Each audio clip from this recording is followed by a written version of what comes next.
ನಮಸ್ಕಾರ. ಇವತ್ತು ನಾನು ಯಾವ ಟಾಪಿಕ್ ಬಗ್ಗೆ ಮಾತಾಡ್ತಾ ಇದ್ದೀನಪ್ಪ ಅಂತ ಹೇಳಿದರೆ, ನೋಡಿ, ಈಗ ಹೊಸದಾಗಿ ನನ್ನ ಹತ್ರ ಬರ್ತಾ ಇರ್ತಕ್ಕಂಥ ಕ್ಲೈಂಟ್ಸ್ ಆಗಿರ್ಬೋದು, ಯಾವ ಥರ ಪ್ರಾಬ್ಲಮಿಗೆ ಒಳಗಾಗ್ತಿದ್ದಾರಪ್ಪ ಅಂತ ಹೇಳಿದರೆ, ನೋಡಿ, ನಮಗೆಲ್ಲರಿಗೂ ಏನಾದರೂ ನಾರ್ಮಲ್ ಆಗಿದ್ದರೆ ಎಲ್ಲರಿಗೂ ಬೋರಾಗೇ ಆಗುತ್ತೆ ಅಲ್ವಾ?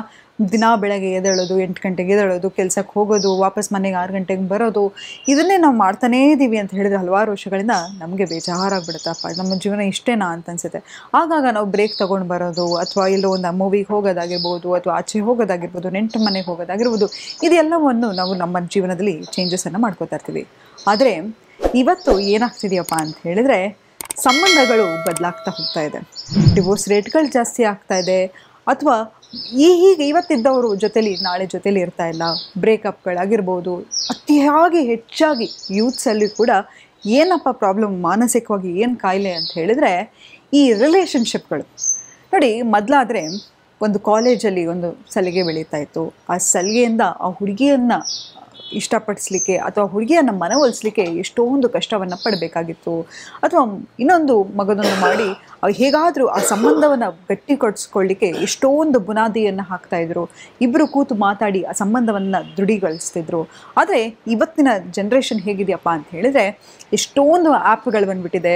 ರೈಟ್ ಸ್ವೈಪು, ಲೆಫ್ಟ್ ಸ್ವೈಪ್ ಆದರೆ ನಾನು ರಿಜೆಕ್ಟ್ ಆದರೆ ನನಗೆ ಬೇಜಾರಾಗೋದು, ಅಥವಾ ಪ್ರತಿಯೊಂದು ಸಂಬಂಧಗಳು ಹೀಗೆ ಸೃಷ್ಟಿಯಾಗ್ತಾ ಇದೆ, ಹೀಗೆ ಮರೆಯಾಗಿ ಹೋಗ್ತಾ ಇದೆ. ಆದರೆ ನೀವು ಹೀಗೆ ಸಂಬಂಧಗಳನ್ನು ಬದಲಾಯಿಸ್ತಾ ಹೋಗ್ತಾ ಇದ್ದಂಗೆ ನಮ್ಮ ಮಾನಸಿಕವಾಗಿ ಎಷ್ಟು ಕಾಯಿಲೆಗೆ ಒಳಗಾಗ್ತೀವಿ ಗೊತ್ತಾ?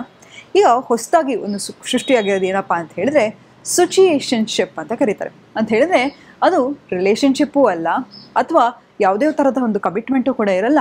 ಏನಪ್ಪ ಅಂತ ಹೇಳಿದ್ರೆ, ಇವತ್ತು ನಾನು ನೀನು ಜೊತೆಲಿದ್ದೀವಿ ಅಂತ ಹೇಳಿದ್ರೆ ಅದು ಒಂದು ಸಂಬಂಧ. ಆದರೆ ನಾವಿಬ್ಬರ ಜೊತೆಲಿದ್ದೀವಿ, ಹೌದು, ಆದರೆ ನಾನು ಯಾರನ್ನು ಬೇಕಾದರೂ ಪ್ರೀತಿ ಮಾಡ್ಬೋದು, ನೀನು ಯಾರನ್ನು ಬೇಕಾದ್ರೂ ಪ್ರೀತಿ ಮಾಡ್ಬೋದು, ಆದರೆ ನಾವು ಬಾಯ್ ಫ್ರೆಂಡ್ ಗರ್ಲ್ ಫ್ರೆಂಡ್ ಅಲ್ಲ ಅಂತ. ನೋಡಿ, ಇಂಥದ್ದೆಲ್ಲವನ್ನು ಮಾಡೋದ್ರಿಂದ ನಮ್ಮ ಮನಸ್ಸಿಗೆ ಎಂತಹ ಒಂದು ದೃಢವಾದ ಆಘಾತ ಆಗುತ್ತೆ ಗೊತ್ತಾ? ಈಗ ನೋಡ್ತಾ ಇರ್ಬೋದು ನೀವು, ನನಗೆ ಮಾನಸಿಕ ಕಾಯಿಲೆಗಳು ಹೆಚ್ಚಾಗ್ತಾ ಇದೆ, ನೋವು ಹೆಚ್ಚಾಗ್ತಾ ಇದೆ. ಇದೆಲ್ಲ ಯಾಕಪ್ಪ ಅಂತ ಹೇಳಿದ್ರೆ ಇಂತಹ ಒಂದು ಟಾಕ್ಸಿಸಿಟಿಯನ್ನು ನಾವು ತಗೋತಾ ಇರೋದು. ಹೌದು, ಟೆಕ್ನಾಲಜಿ ಇಂಪ್ರೂವ್ ಆಗ್ತಾ ಇದೆ, ನಾವೆಲ್ಲವನ್ನು ಮನೇಲಿ ಕೂತ್ಕೊಂಡು ಆರ್ಡರ್ ಮಾಡ್ತಾ ಇರ್ಬೋದು, ಒಂದು ಸಂಬಂಧ ಸೃಷ್ಟಿ ಆಗ್ತಾ ಇದೆ, ನೆಟ್ವರ್ಕ್ ಬೆಳೀತಾ ಇದೆ. ಆದರೆ ಎಲ್ಲಿಗೆ ಹೋಗ್ತಾ ಇದೆ ಸಂಬಂಧಗಳ ಮೌಲ್ಯತೆಗಳು? ನೋಡಿ, ಒಂದು ಸಂಬಂಧದಲ್ಲಿ ನಾವು ಯಾಕಪ್ಪ ಬರ್ತೀವಿ ಅಂತ ಹೇಳಿದ್ರೆ, ಆಲ್ರೆಡಿ ನನ್ನ ಜೀವನದಲ್ಲಿ ನಾನು ಸಂತೋಷವಾಗಿದ್ದೀನಿ, ನನಗೆ ಒಂದು ಸಂಗಾತಿ ಬೇಕು. ಯಾತಕ್ಕಾಗಿ? ನಾನು ಇನ್ನೂ ಜೀವನದಲ್ಲಿ ನನ್ನ ಸಂಗಾತಿಯ ಗ್ರೋತ್ ಹೆಚ್ಚಲಿಕ್ಕೆ, ನಾವು ಇನ್ನೂ ಖುಷಿಯಾಗಿರಲಿಕ್ಕೆ, ನಾವು ಒಟ್ಟಿಗೆ ಟ್ರಾವೆಲ್ ಮಾಡಲಿಕ್ಕೆ, ಒಟ್ಟಿಗೆ ಎಲ್ಲವನ್ನೂ ಪ್ರಯೋಗ ಮಾಡಿ ಒಂದು ಸಮಾಜಕ್ಕೆ ಒಂದು ಉನ್ನತವಾದ ಒಂದು ಸಂದೇಶವನ್ನು ಕೊಡಬೇಕು ಅಂತ. ಆದರೆ ಇಂತಹ ಒಂದು ಪರಿಸ್ಥಿತಿಯಲ್ಲಿ ನಿಮ್ಮನ್ನು ನೀವು ತೊಡಗಿಸ್ಕೊಂಡು ನೀವೇ ಮಾನಸಿಕ ಕಾಯಿಲೆಗೆ ಯಾಕೆ ಒಳಗಾಗ್ತಿದ್ದೀರಾ? ನಾವು ಮತ್ತಿನ್ನೊಂದು ಅಂತ ಹೇಳಿದ್ರೆ, ಎಷ್ಟೋ ಸತಿ ನಾನು ನೋಡಿದ್ದೀನಿ, ಎಷ್ಟು ಒಳ್ಳೆ ಗುಣಗಳಿರುತ್ತೆ, ಸದ್ಗುಣ ಇರುತ್ತೆ, ಒಳ್ಳೆ ಕೆಲಸ ಇರುತ್ತೆ, ಒಳ್ಳೆ ಲುಕ್ಸ್ ಇರುತ್ತೆ, ಆದರೂ ಕೂಡ ಸಿಂಗಲ್ ಆಗಿರ್ತಾರೆ. ಯಾಕಪ್ಪ ಅಂತ ಹೇಳಿದ್ರೆ, ನಮಗೆಲ್ಲರಿಗೂ ಯಾವುದು ನಾರ್ಮಲ್ಲಾಗಿರುತ್ತೆ ಅದು ಬೋರ್ ಆಗಿಬಿಡುತ್ತೆ. ಯಾವುದು ಟಾಕ್ಸಿಸಿಟಿ ಇರುತ್ತೆ ಅಂದರೆ, ಒಂದು ಸತಿ ಚೆನ್ನಾಗಿ ಮಾತಾಡ್ತಾರೆ, ಇನ್ನೊಂದು ಸತಿ ಮಾತಾಡೋದೇ ಇಲ್ಲ, ಇನ್ನೊಂದು ಸತಿ ಫೋನೇ ಮಾಡಲ್ಲ, ಇನ್ನೊಂದು ಸತಿ ವಿಚಾರಿಸ್ಕೊಳ್ಳೋದೇ ಇಲ್ಲ.